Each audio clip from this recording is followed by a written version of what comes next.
welcome to episode 32 of The Smallest Thing. I'm Lisa Manterfield.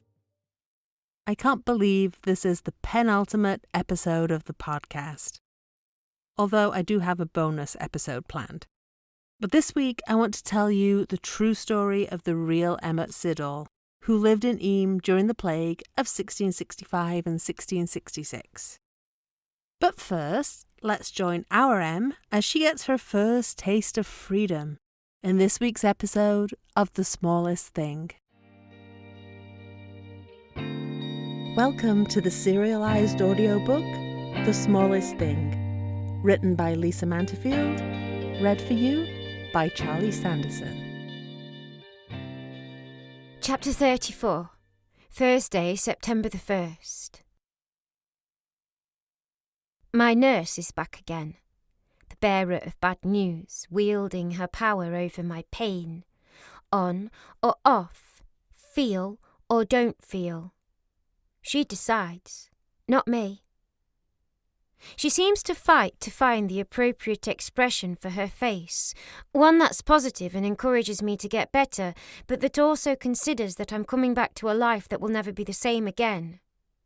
I turn my head away. So many people are gone. So many more have lost their families and friends. My situation is nothing special. I'm just part of the tragedy, a statistic. I'm one of the lucky ones, I know. I survived. But I don't feel very lucky at the moment. For months to come, maybe years, the news reports will talk about the victims and the hundreds who perished. Maybe they'll tell the story of the man who did all he could to shore up his community, or the man who risked his life to make sure his daughter wouldn't have to be alone. But they won't really know that man. They won't know my dad. Every time a shadow passes the walls of my bubble, I wonder if it will be him. A part of me expects him to poke his head around the plastic sheeting and ask me if I want a cuppa any minute now. But death has become such an everyday occurrence that I know he has really gone. I close my eyes and force my dad's face into my mind. For a second I can't see him and I panic, scrabbling through my memories, afraid in case I lose him, and then he's there. His moon face, red from the fresh air, his brow creased like sea waves, the way Alice would draw them. I see his cheerful smile, the one I always thought he kept for the villagers. Behind his glasses, his narrow eyes. They are kind eyes. How did I never notice this before? I have a bit of good news for you, the nurse says. You've been cleared for Elmington. We'll move you today with any luck. We'll ring your mum to pick you up there. I try to force a smile, but I can't get my head around the idea of leaving the village. Ironic, since it was all I ever wanted. Beyond the cordon is a world that I no longer feel a part of.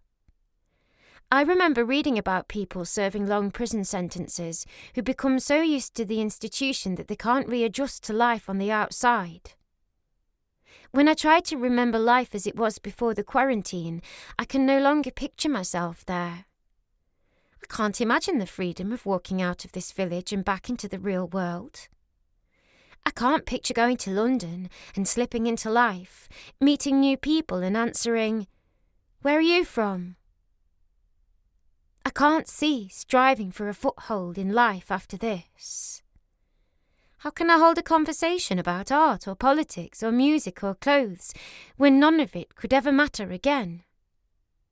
I feel like a pinball, waiting to be released from its launch, but I won't be free.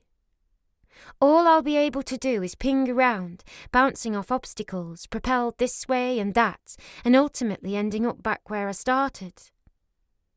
Now that I've been a prisoner, the thought of freedom is terrifying.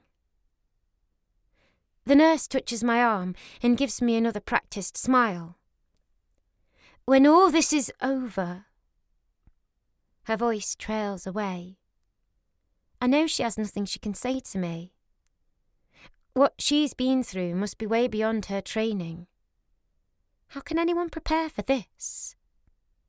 And for the first time, I see her not as a nurse, but as a person with a home and a family she can't be with, and a life that's also been turned upside down. Thank you, I say. Thank you for all you've done. That afternoon, a bird-like orderly collects me from my room and packages me up for shipment. Chirping non-stop about the weather, Elmington, the latest royal baby, and news from Wimbledon, she hefts me into a wheelchair and drapes a clear plastic cape from my shoulders that just stops before it reaches the ground. I may be immune, but they still take precautions to avoid me carrying the virus out into the world. I try my best to keep a stiff upper lip, but I'm still caught out by the surprising feeling of being torn away from the only place I've ever called home. As the orderly wheels me out to the decontamination showers, I take a last look at the care ward. Inside the individual bubbles are familiar faces in unfamiliar surroundings. Neighbours I've known my whole life. People my dad tried to help, and people who did what they could to help me, trapped in their sealed compartments. I feel guilty because I'm getting away. I want to look away, but as I do, I catch sight of someone else familiar. I don't recognise the face at first. It's not anyone I know from the village, but something makes me ask the orderly to wait. I stare into the enclosure, trying to work out what's so familiar. "Who's that?" I ask. The orderly leans in and squints at the patient information tag tucked in a clear pocket above my head. "It's one of them Red Cross fellows, I think, the young one," she says. It takes only an instant to piece together what I already know I've seen. Just a flash of skin, the shape of the edge of a cheekbone, the sense of knowing that this is Aiden. "Can I see him?" "Sorry, love, can't take you in there." I understand, but I have to know if he's going to be okay. I can't leave here without knowing. "OK, then I need to see Dr. Reynolds before I leave." "There's an ambulance waiting for you," she counters. "Please, I need to see her, it's important." The orderly hesitates. "Please, there's something she needs to know before she releases me." It's a terrible lie, but it's enough to make the orderly decide not to take the risk. She parks my wheelchair and disappears outside. A moment later, she returns with Dr. Reynolds, who looks surprised and not especially happy to see me. I get straight to the point. "What happened to Aiden?" She glances at the orderly, then back at me. It only takes the tiniest flick of the doctor's head to let the orderly know she's dismissed. When she's gone, Dr. Reynolds confirms what I've already worked out for myself. "Aiden didn't react well to the vaccine," she says. "He's stable at the moment, but we'll know more in the next 24 hours. "But he's going to be okay. I mean, he's not going to..." I can barely bring myself to think the unthinkable, and there's no way I can say it. Death has become such a way of life around here that it almost doesn't seem real. He shouldn't have done it. Dr. Reynolds reaches out, as if she's going to take my hand. At the last second, she pulls back. One tiny gesture to remind me of what I am. Perhaps not dangerous anymore, but an unknown quantity, a potential threat. What Aiden did was incredibly brave. The trial was completely voluntary. No one would have thought less of anyone who opted out. Look around here. We all had the chance to volunteer, but few of us did. A lot of people will be leaving here because of Aiden. But the vaccine made him ill. They made adjustments and tested it again. Our staff have been given the new version. So everyone can leave now. Not quite, she says. It's a bit more complicated than that. We'll administer the vaccine in phases, then observe for the incubation period. We don't want to move people out who might be infectious. It's going to take several weeks before the quarantine can be lifted. She goes on about decontamination and rehabilitation, but I'm no longer listening. Can I see Aiden? Dr. Reynolds stops talking and shakes her head. I'm sorry, Emmett. Only medical and support staff can go into the units. When he wakes up, I'll let him know you were here. He'll be glad to know you've been relocated." She gives me another one of her practice smiles, but it's not enough to convince me that Aiden will be okay. I'm tired of feeling helpless. When the orderly wheels me outside, the daylight is shocking. I haven't seen the sun for so long, my eyes are no longer accustomed to its glare. It's a beautiful day in the village, the kind I've never fully appreciated until now. A light breeze rustles through the trees, making them sing a whispery song. A flock of birds wings overhead and disappears into the hills. No wonder the tourists loved it here. As the orderly wheels me toward the waiting ambulance, I take a last glance down the street. At the bottom of the village, just before the Welcome to Eames sign, the barricades and patrol are still in place, reminding me that our ordeal is not yet over and our village is still far from idyllic. It may never be idyllic again. As I turn toward the village green, I spot the war memorial. I can recall easily the names of the former village residents, their family names familiar to me still. I wonder if they'll erect a new memorial to commemorate our latest battle. Every name would be familiar to me, my own family name the most familiar of all. If my dad was still here, he'd see to it that a memorial was created so no one would ever forget what happened here.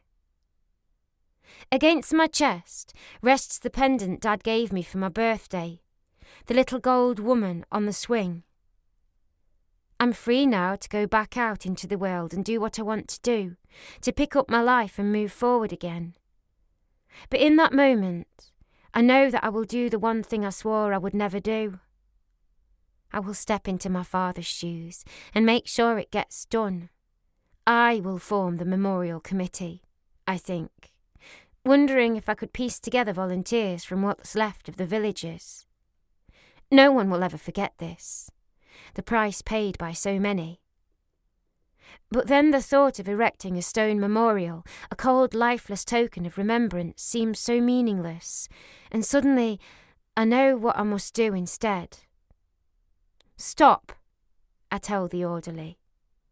I push up from my wheelchair, but she holds me back down. "I can't go," I say. "It's all right, love," she says. "You'll be well looked after there." "No." I push up from my wheelchair again. Only this time, I mean it. And the orderly doesn't have the coordination to manoeuvre the chair and hold me down. 2 paramedics step toward me, but it's clear from their expressions that they're not sure what to do next. "It's okay," I tell them. "I'm not going to run. I'm not going anywhere. I just need to talk to Dr. Reynolds again, that's all." The paramedics glance at one another, then at the orderly, then at me. A nod from one of them, and the orderly wheels me around, parking me in the shade until Dr. Reynolds returns. By the time she reappears, looking annoyed, I know exactly what I need to say, and I won't take no for an answer. I am my father's daughter.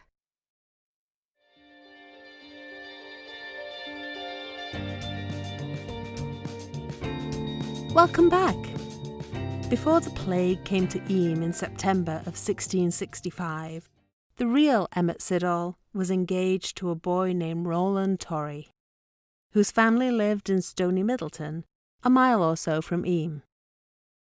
I think the real Roland was a much better suitor for Emmett than the row I wrote for this story. Roland regularly made the hike from his home to Cocklet Delph, where he and Emmett met in secret after her village was quarantined. But as months wore on, members of Emmett's family fell ill, and it's said she begged Roland to stay away in order to protect him. Eam legend has it that Roland was one of the first people to enter the village when the quarantine was lifted at the end of 1666. He hurried to Emmett's home, only to find it empty.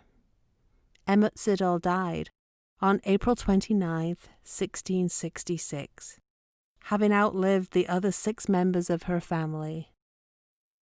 Roland Torrey lived to a ripe old age. He never married. The story of the real Emmett and Roland is immortalised in a stained glass window in the current church in Eyam.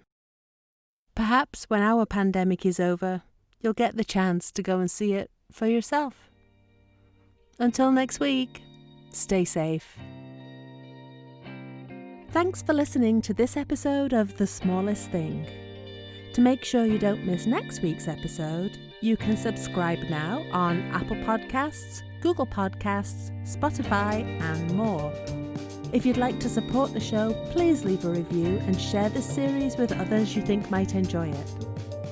If you're on Instagram, tag me there at LisaManterfield_, or follow me on Facebook at author Lisa Manterfield and Twitter at Lisa Manterfield.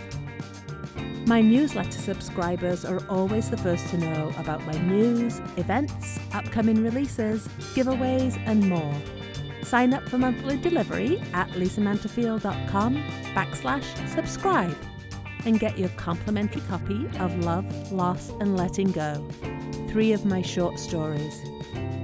Thanks to Justin Joseph for producing and editing this show, and to Ketsa.uk for the music. That's all for this episode. Thanks for listening.